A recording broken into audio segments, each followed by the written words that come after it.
Day 6 of the Diddy trial began like any other reporters rushing in murmurs of what bombshell might drop next, but nothing had prepared anyone for what happened when Monique took the stand. What was once considered a decadescent-long Hollywood feud suddenly became a federal testimony, and the connections she made between Diddy, Tyler Perry, Oprah Winfrey, and Bishop T.D. Jakes left the courtroom frozen. She didn't just bring words, she brought timelines, receipts, audio, and the kind of truth that made people sit up and listen for the first time ever. And Monique was allowed to say under oath what she's been warning us about for years. And what she said, it changes everything we thought we knew about this trial. The gallery was already packed before the doors even open on day 6. Journalists lined the hallway eager for a glimpse of whatever headline might emerge. What they didn't expect was Monique, the Oscar-winning actress, comedian, and outspoken critic of Hollywood, striding in quietly but confidently through the side entrance. Diddy's legal team exchanged glances. Prosecutors shuffled papers with fresh urgency. The air thickened. Nobody had her name on any expected witness list. But the moment she took the stand, the energy in the room changed. Diddy, dressed in a charcoal suit, visibly tense, he leaned in toward his lawyer, whispering with a hint of confusion. Cameras weren't allowed in the room, but sketch artists captured the moment. His trademark stoicism faltered. A slight twitch in his eye, the tightening of his jaw, and Monique sat upright, her voice firm from the first word. I was asked here to speak the truth, and that's what I intend to do. For years, she'd warned the world about what happened behind the velvet curtains of Hollywood. She'd told stories about being blackballed by Tyler Perry, Oprah Winfrey, and Lee Daniels. People laughed it off, said she was bitter, that she was overreacting, but now seated under oath in a federal courtroom, those same warnings were being taken very seriously. The judge gave her permission to read from a timeline she had prepared. It chronicled her personal dealings with the individuals now circling this trial, like vultures, the exact dates of meetings, phone calls, broken promises, and offers made in back rooms under the guise of opportunity. Prosecutors nodded along, some already referencing notes from Cassie Ventura's earlier testimony. And just like that, the trial wasn't just about Diddy anymore. And Monique's second statement wasn't aimed at Diddy directly, it was aimed at Tyler Perry, and it landed like a missile. She described a private phone call with Perry in 2018, during which he admitted that her blackballing from Hollywood had been unjust. He told me he was wrong, Monique testified. He said he would apologize publicly. He never did. Instead, she says Perry told her that if he publicly apologized, it would blow back on people who weren't ready to be exposed. When asked who he was referring to, Monique looked directly at the jury and said, Puff, that's who he was worried about. Puff Daddy, Diddy, whatever you want to call him. Courtroom observers gasped. Even the prosecution team exchanged looks. This wasn't just drama. It was potential evidence of industry-wide collusion. Monique went further, stating that Perry told her he couldn't risk it because there were too many people tied to too many NDAs. She then presented a written transcript, a recording, a call where Perry told her, there are things going on that I can't be connected to publicly. We've all seen things at Puff's parties that we're not supposed to talk about. The judge allowed the transcript to be entered into evidence, but barred the audio for now pending authentication. What made this moment so powerful wasn't just allegation.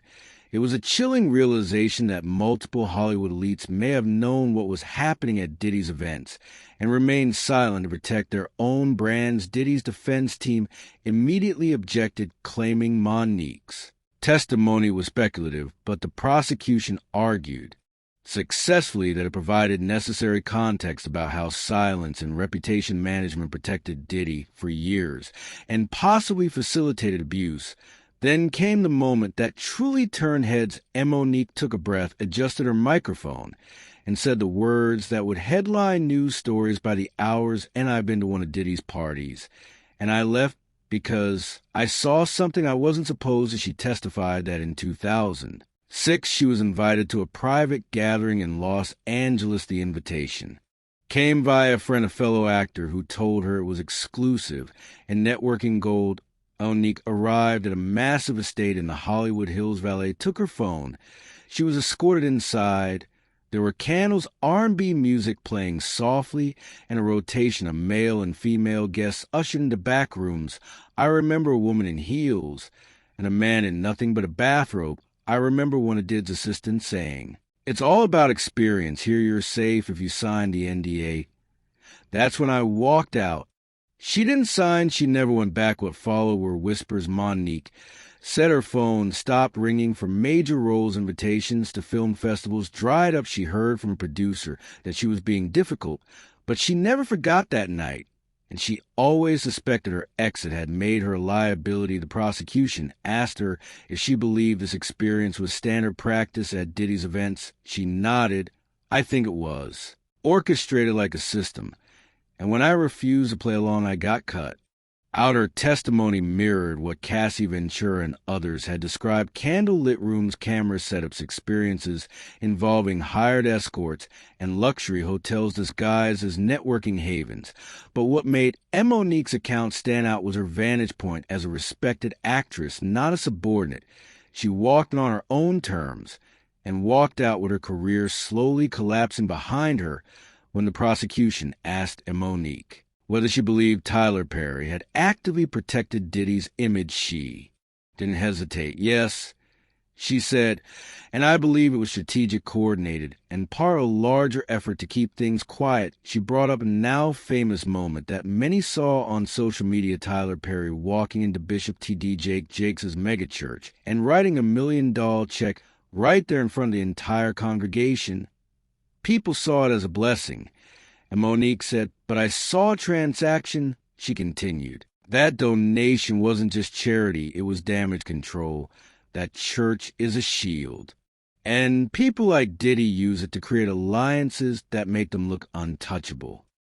Courtroom murmurs started. Even the judge glanced up, watching the jury scribble furiously. Nique testified that around the same time as Perry's church donation, several rumors about Diddy and his parties were quietly disappearing from gossip blogs. "I knew then that people were being paid." Influence silence. That $1 million wasn't just for Jakes, it was for peace, it was for silence. The prosecution brought in photos showing that just weeks after that donation, Perry and Diddy appeared together at a BET event, arms around each other, smiles wide, as if the world wasn't circling with accusations. It painted a picture that supported Nique's claim that the entertainment industry didn't just protect Diddy, it elevated him. Then she paused and looked directly at the judge. "You see, I'm not afraid of being blackballed anymore. I've been through it. And let me tell you something, silence is the most expensive price any of us pay. And we've all paid it." At this point in her testimony, the courtroom grew still. Nique reached into her bag and pulled out a printed transcript.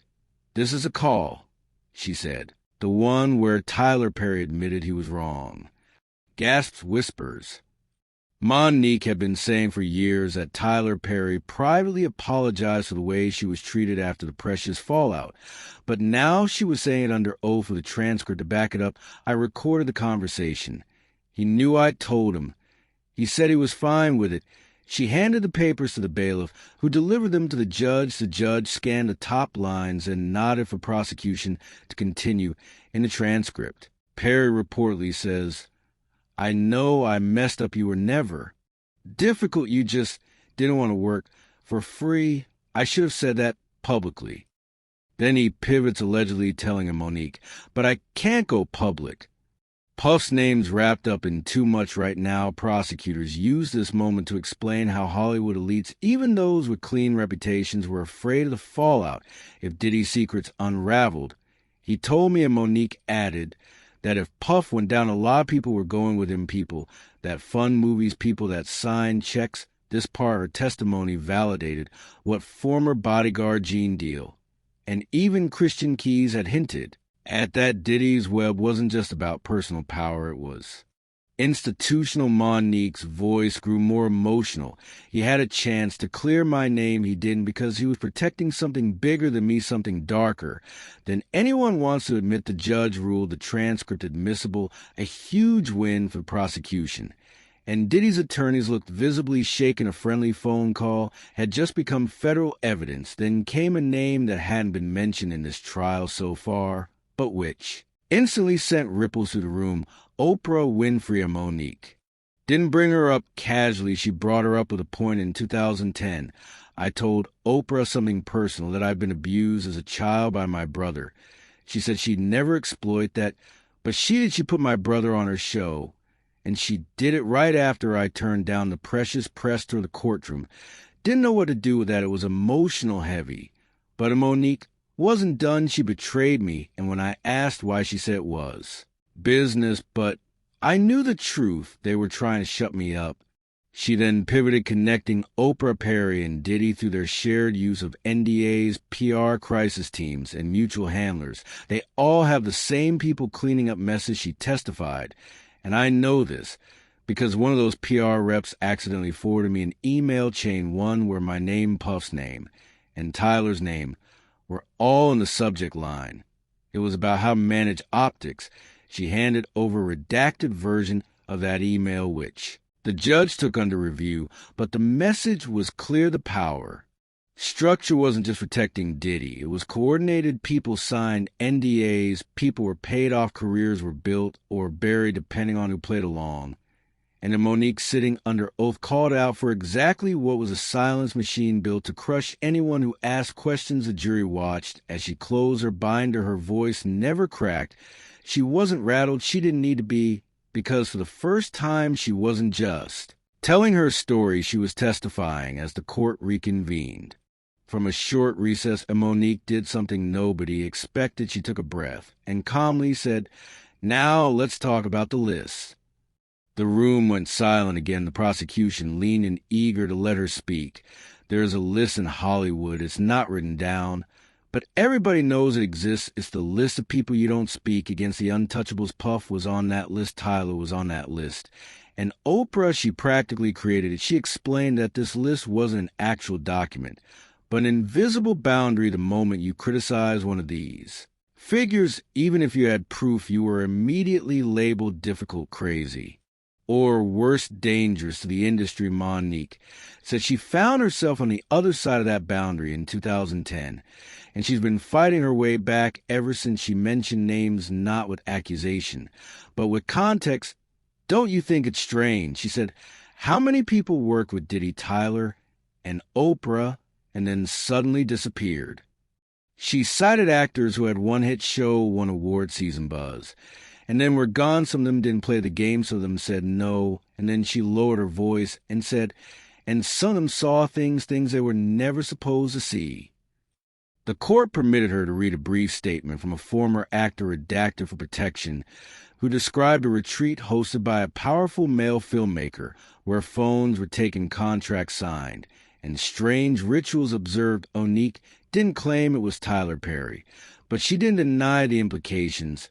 Either she let the jury sit with the unease. The judge reminded everyone that these were allegations, but Monique's message was unmistakable. The industry wasn't protecting art, it was protecting secrets, and the cost of telling the truth. They'll take your career, your reputation, your peace, and leave you to explain to the world why your phone never rings again. When asked directly if she believed Diddy played a role in her career being sabotaged, Monique nodded. Yes, not at first, but eventually yes. And I didn't realize how deep it went until years later. She explained that after the Precious campaign fallout, when the blackballing began, she received a call from a junior executive who had worked at Revolt TV, Diddy's media company. He told me, and I quote, "You rubbed the wrong people. It's not just about Tyler and Oprah."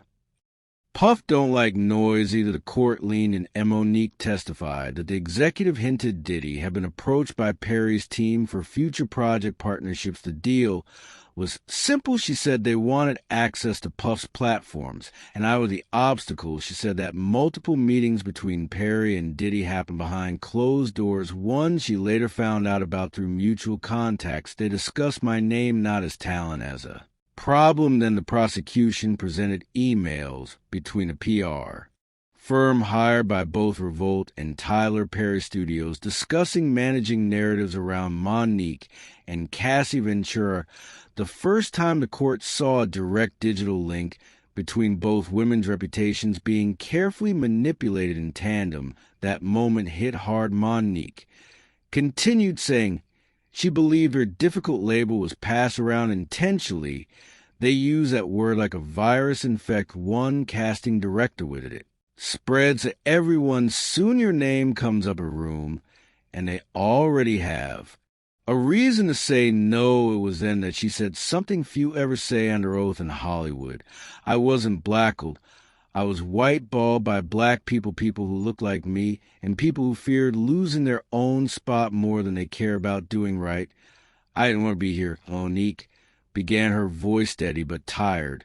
But I needed to be, because what they did to me, what they did to Cassie, what they're doing to young women and men, right now it won't stop. Unless someone says it with a mic. Louder than theirs, she explained how she was contacted by the prosecution 2 months prior, and initially said, no, I wasn't going to relive it.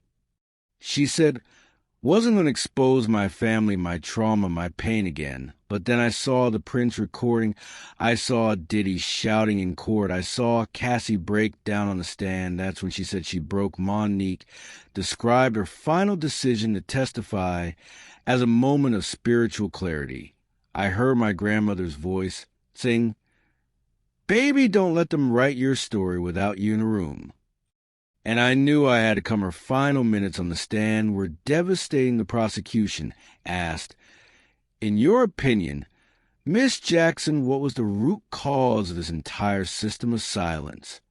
And Nique answered, fear. Everybody in this industry is scared to lose a job, scared to lose a deal, scared to lose relevance, and scared to tell the truth because people like Puff, like Tyler, and yes, like Oprah, have made it very expensive to do so. She looked toward Diddy and said quietly, you thought nobody would talk, that you built an empire strong enough to silence everybody, but now you're sitting in silence, and I hope you finally hear us. As she stepped down, court reporters described Diddy as visibly shaking his hands, trembled his attorney, whispered furiously. The gallery erupted, not in noise, but in energy. It was a moment the courtroom felt the tide shift. Nique, blackballed for over a decade, had just become the most powerful voice in the trial. The courtroom had been on edge for days, but no one expected what happened when Nique locked eyes with the defense and whispered the name that hadn't been officially uttered once. During the previous 5 days, Tyler Perry. It wasn't a scream, it wasn't dramatic.